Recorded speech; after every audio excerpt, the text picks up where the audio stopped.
3. Саламатсыздар ма балалар? Бүгінгі сабағымыз барлық сабақтарға қарағанда ерекше.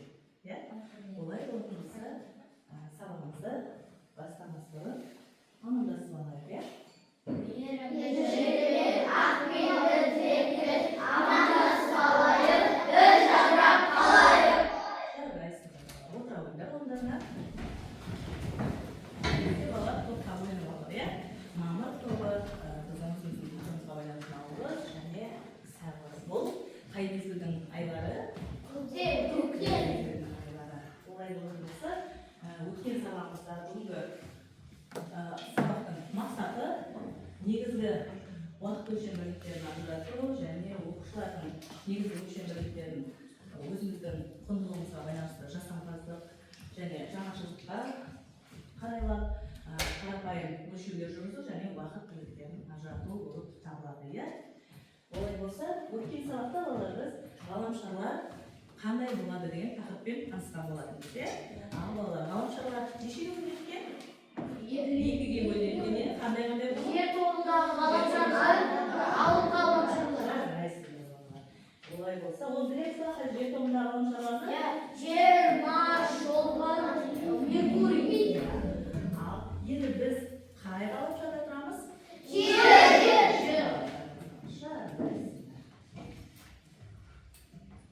Енді бізде балалар, мына суретке бәріміз қарайық. Суретте не көріп тұрмыз?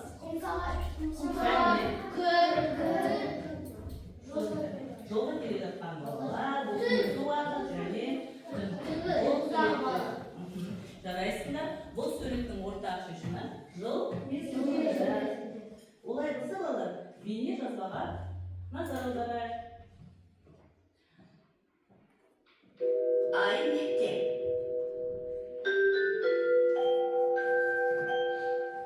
Аланаға, далаға шығып ойнайықшы.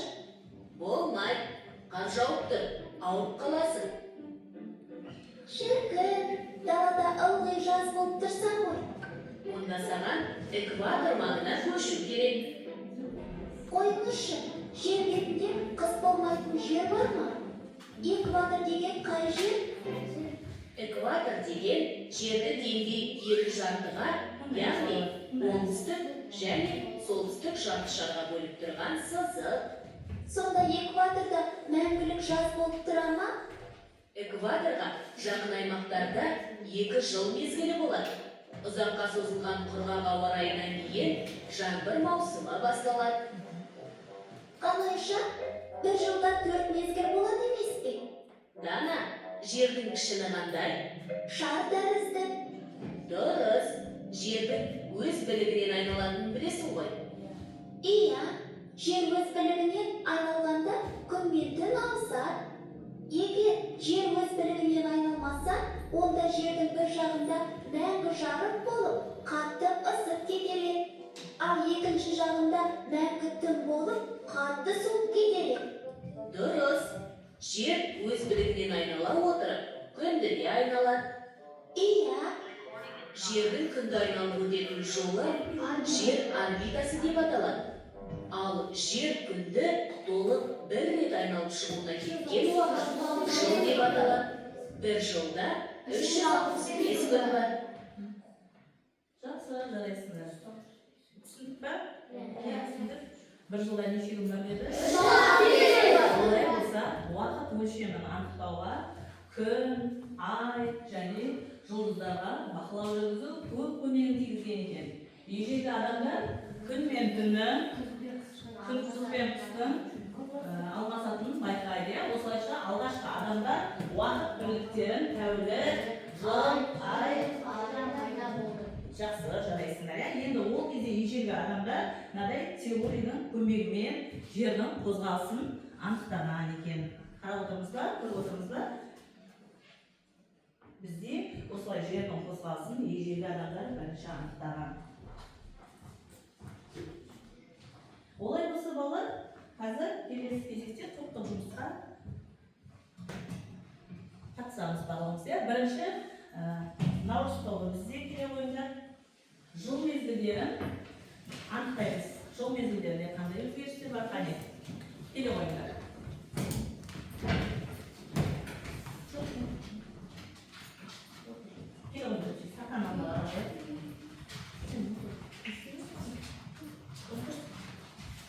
баштаймыз. Бәріміз ақылдасайық, иә, қазір, иә? Сұрақтар бар.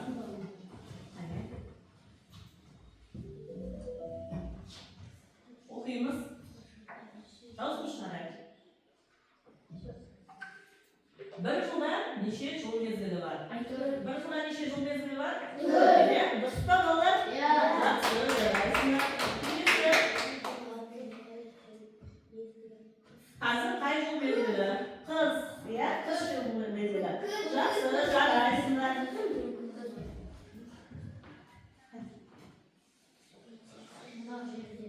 Оқимыз, даусымыз шығарып.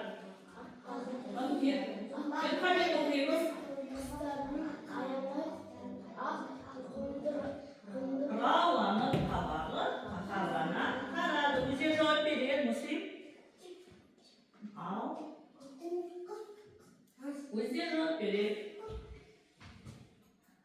Жарайсыңдар, бағалаймыздар? Жарайсыңдар. Ал. Даусым шығарып айтады.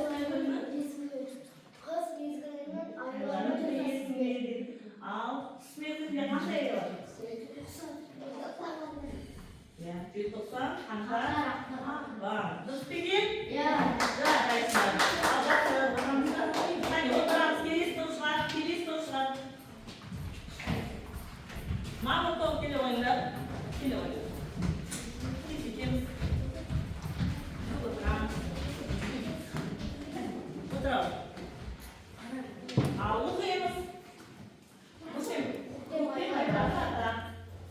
Ал.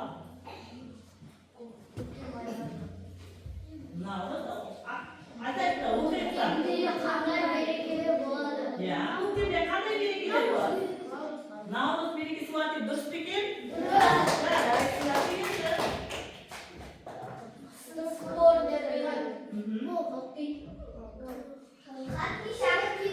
Өздері жауап берсін, иә, балалар, иә? Қыстық спорт түрлері, хоккей, дұрыс па екен? Дұрыс орындады ма? Жарайсыңдар. Жуақ деп қар, мұз еріп, су көбейіп, сай-салаға толады. Бүршік жарық ашып, гүл бәйшешек бастады. Қай мезгіл? Жарайсыңдар. Дұрыс па екен? Келесі топ. Сәл тобы шыға қойды. Абдул келе ғой.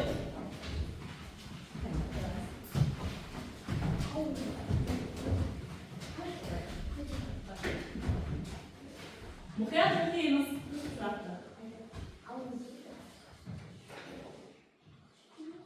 Оқимыз. Абдул. Құстар жылы жаққа ұшып кетті.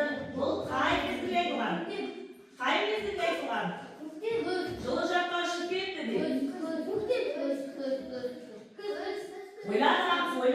Ойланамыз. Құстар жылы жаққа ұшып кетті. Қай мезгілде?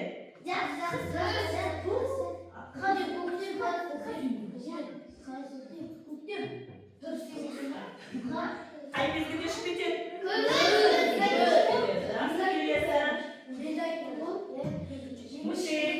Жемшелек көңілі бұл қай мезгілге арнап айтылған?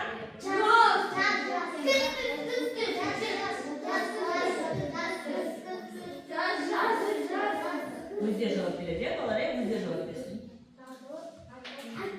Жемшелекті қай мезгілде жейміз? Тойда жейміз.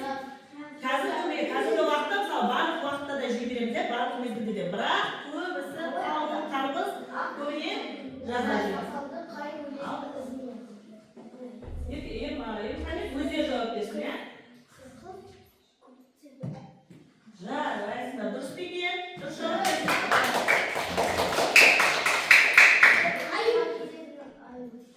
Тұйқыға кететін жануар. Жақсы, жарайсыңдар. Барлық топтарға керемет.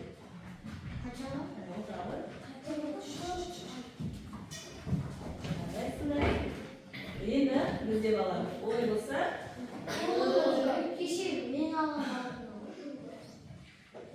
балалар, қазір біз жұттық. Енді балалар, осы жаңа топпен жұмыс жасаған кезімізде біз байқадық, иә? Қандай сұрақтар сендерге таңсық болды? Қай сұрақты түсіндіріңдер?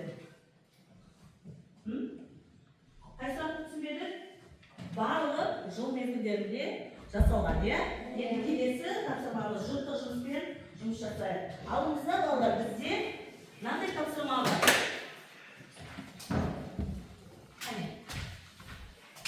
Бізде бір жыл, бір ай, бір аптада неше күн болатынын есіңе түсірді. Қасымыздағы жұмыспен орындайық және мынандай сендерге күнтізбе берілген. Осы күнтізбеде өзіміздің сұрақтардың ішінде бар, туған күніңді қашан атап өтетініңді, елімізде Наурыз мерекесін қашан тойлайтынын белгілейік. Қане белгілейміз.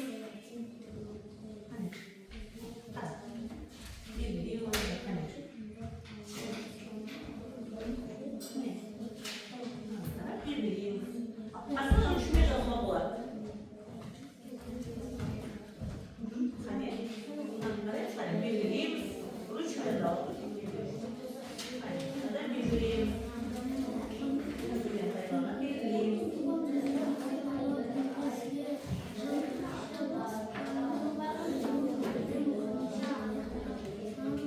Қашан басталады мысалы? Қай күннен басталады? Жыл қай күннен басталады? Бірінші қаңтардан басталады. Туған күндерімізді белгілейміз. Кімнің туған күні қай айда? Белгілейміз, мынада белгілейміз екенбіз.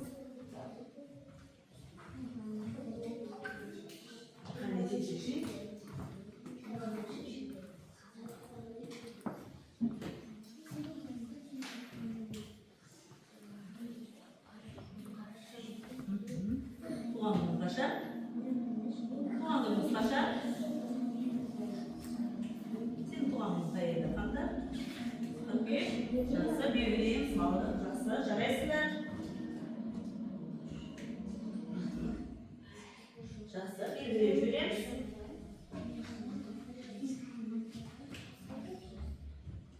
Белгілейміз.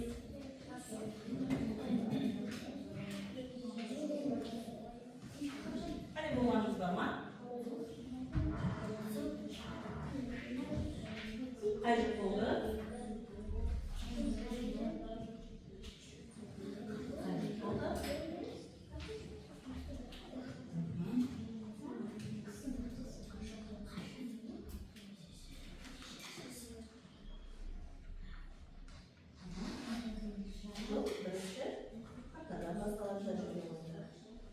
Оқу жылы қай уақытта басталады? Қай уақытта аяқталады? Күнін айтайық. Қай айда басталып, қай айда аяқталады? Тездетеміз.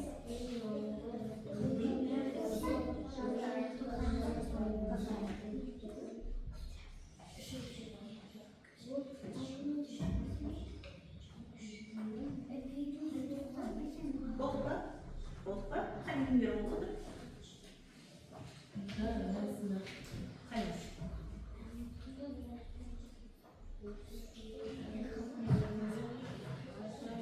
Ал қане, оқи ғой. Таңшолпан оқи қойшы. Ал тыңдаймыз, иә? Таңшолпан баста оқи ғой.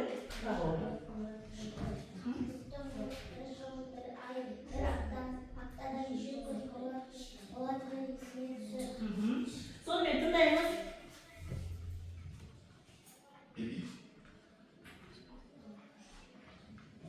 Қай уақытта басталады күнтізбе? Қолдарымызда тұр ғой жаңа тараптың. Қай уақытта басталады? Қай айдан басталып тұр? Қараңызшы қолдарына. Қай айдан басталып тұр? Қаңтар. Қай айдан аяқталып тұр? Келесі сұрақ. Оқу жылының қашан аяқталатынын айтайық. Қай уақытта аяқталады оқу жылы? Мамыр, жарайсың. Келесі елімізде Наурыз мерекесінің қашан тойланатынын айтыңызшы. Қай айда тойланады Наурыз мерекесі? Наурыз айында қай күні? Қай күндер? Жарайсыңдар. Ал барлығымыз туған күнімізді белгіледік, а? Жақсы, жарайсыңдар. Сонымен балалар, күнтізбе дегеніміз кезеңдерге бөлінген уақыт аралығын есептеу жүйесі. Оларға жыл, ай, апта, күндер жатады. Есіңізде сақтайық.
аты жөндеріңді жазыңдар. Және сақтаған жылдан жауап бере қояды, иә? Тез алып, жылдан жауап бере қояды.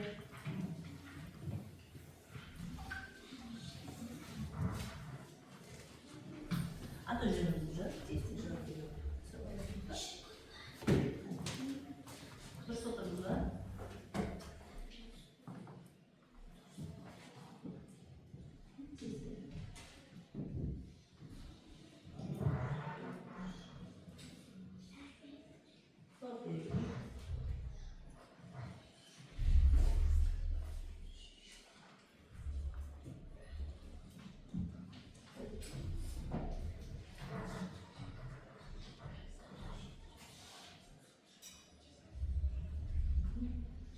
Кеш жауап береміз, де? Жолдас өзіміз жауап береміз. Ручканы айтады. Қойыңыз ба?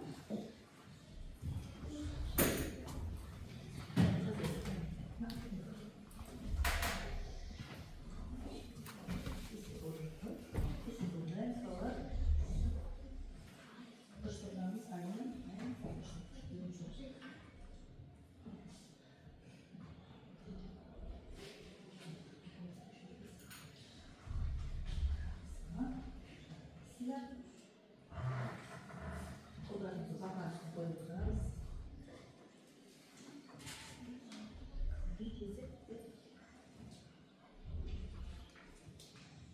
Қолдарыңызды да қойып. Жылдан жоламалар. Болған оқушылар ма? Болған оқушылар ма?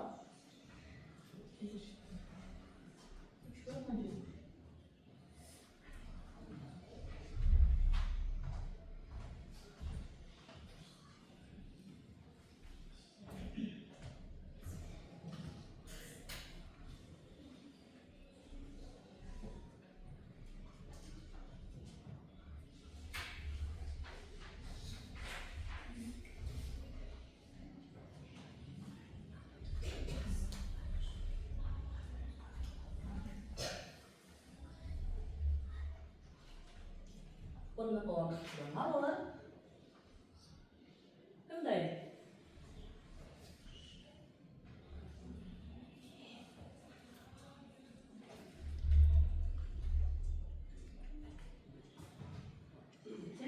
Tez.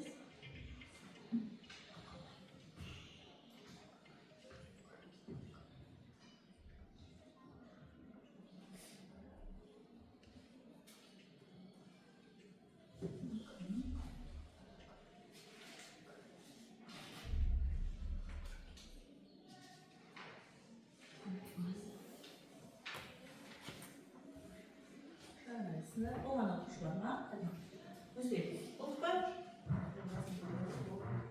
Basın götürüyoruz. Doldur. Arası.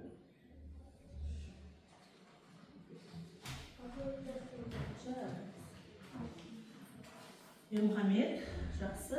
Bir жылы 12 ай, жақсы, дұрыс. 365 күндері дұрыс. Жыл қаңтар айынан басталады, дұрыс. Bir ayda 31, немесе 30 күн бар, дұрыс. Bir аптада 7 күн бар, дұрыс. Аптаның соңғы күні жексенбі, дұрыс. Bir тәулікте 24 сағат бар, дұрыс. 1 сағатта 60 минуттар, дұрыс. Екінші тапсырмам бойынша да қыс айлары, көктем айлары, жаз, күз айлары жақсы, дұрыс. Сағат 10 бол жарайсың. Қане, тағатын болды? Жарайсың. Домбыраны белгілей ғой. Қане, қазір отырмаймыз. Қане. Жақсы, Нұрперзен.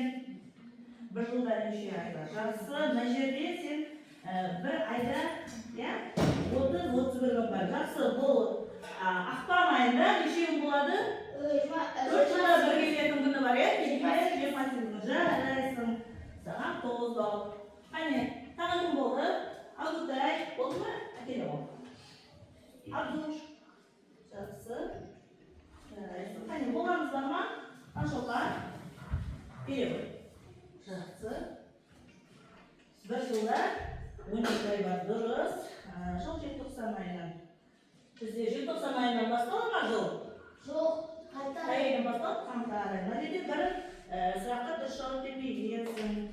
Bir ayda 31 немесе 30 күн қайтадан 7 күн бар. Жақсы. Дұрыс, қыс айлары дұрыс, көктем, жаз, күз айлары дұрыс. Саған мына жерде бір сұраққа жауап бермеген, 2 сұраққа жауап бермеген, 8 балл. Жақсы. Жарайсың, кім болып тағы?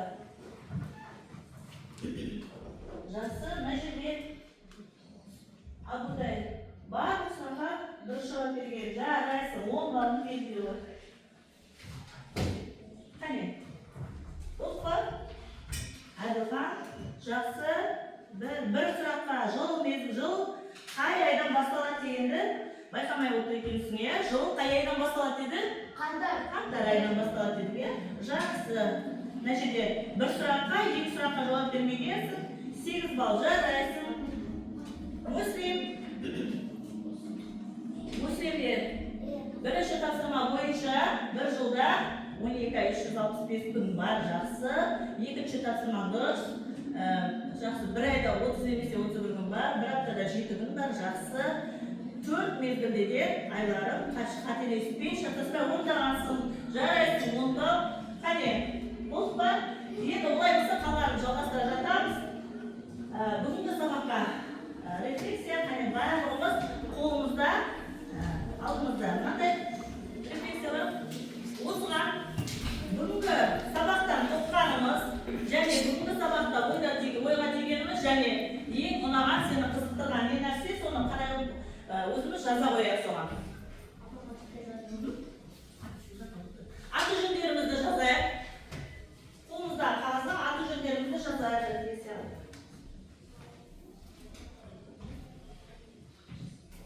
Көрдік па? Таптық па?